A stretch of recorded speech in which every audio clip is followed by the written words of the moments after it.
A improbidade administrativa e o dano ao erário.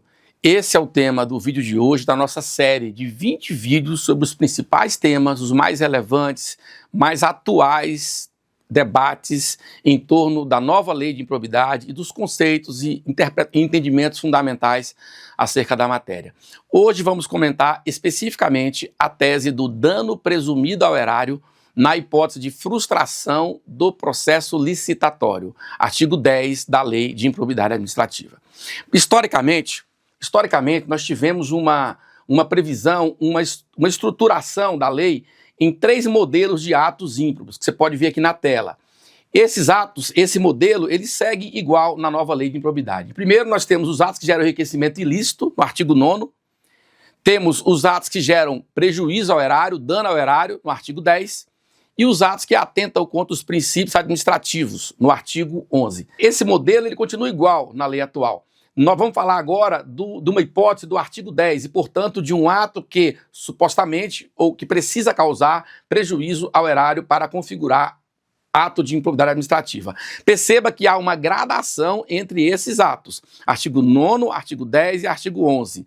Essa hipótese, essa estrutura de definição normativa passa pela gravidade das condutas. Se o ato gera enriquecimento ilícito, é essa sanção que ele vai atrair. Ele não pode ser sancionado por uma das outras hipóteses legais. O que dizia a lei anterior? Artigo 10. Constitui ato de improbidade administrativa que causa lesão ao erário. Inciso 8º. Frustrar a licitude do processo licitatório ou de processo seletivo para a celebração de parcerias com entidades sem fins lucrativos ou dispensá-los indevidamente. Perceba que são 2 condutas aí no mesmo dispositivo. A primeira delas, frustrar a licitude do procedimento. E a segunda é dispensar o procedimento quando ele era necessário. Então são 2 condutas, 2 comportamentos sancionados pela mesma lei. A discussão que nós sempre tivemos aqui, em torno desse dispositivo, é se a conduta por si só já configuraria o ato de improbidade ou se era necessário provar um dano patrimonial efetivo. E esse, então, é o ponto central da discussão desse vídeo. Qual foi, então, o tema que o STJ afetou para tratar da matéria? Tema 1096. Qual era o objeto? Definir se a conduta de frustrar a licitude de processo licitatório configura ato de improbidade administrativa que causa dano presumido ao erário, ou seja, dano in re ipsa.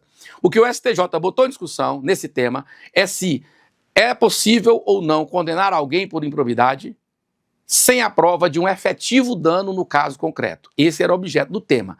Esse entendimento já vinha sendo adotado pelo STJ, como mostra aqui esse julgado está na tela. Ó. Nesse caso, ministro Herman Benjamin, segunda turma, julgado em 2019, o STJ chancelou a ideia de que pode haver condenação, ou seja, de que há improbidade com base em dano presumido.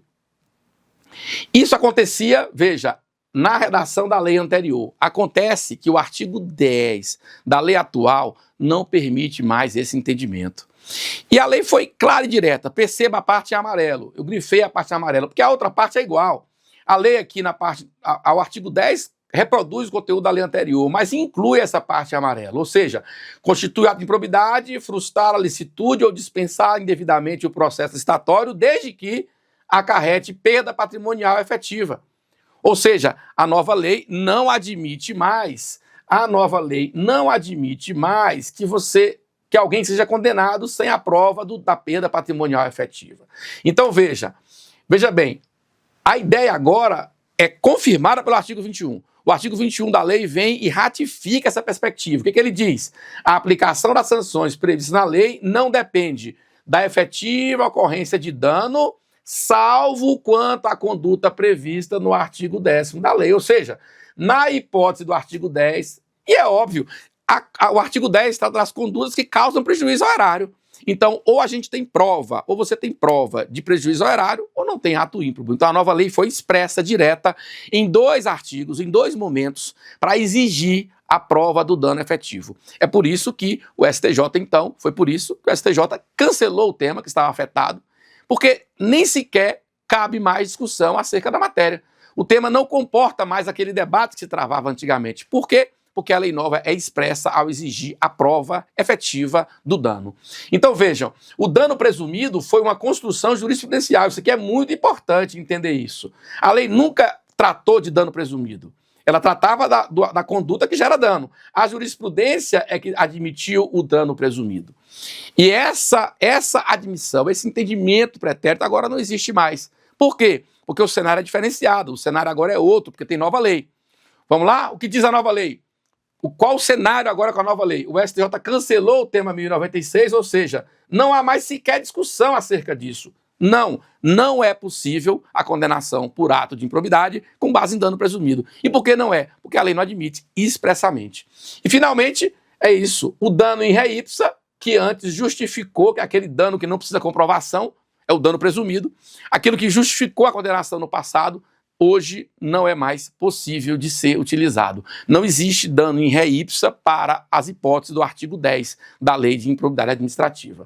Com isso, para terminar, é importante tratar do ônus da prova. E como fica, já que tem que provar o dano efetivo, a quem compete provar? Ora, ao Ministério Público ou ao ente estatal autor da ação. O autor da ação tem que provar o efetivo dano ao erário. Se não tiver prova, não tiver dano comprovado, não tem improbidade. E, portanto, esse ônus da prova não pode ser invertido. É uma outra regra expressa da improbidade.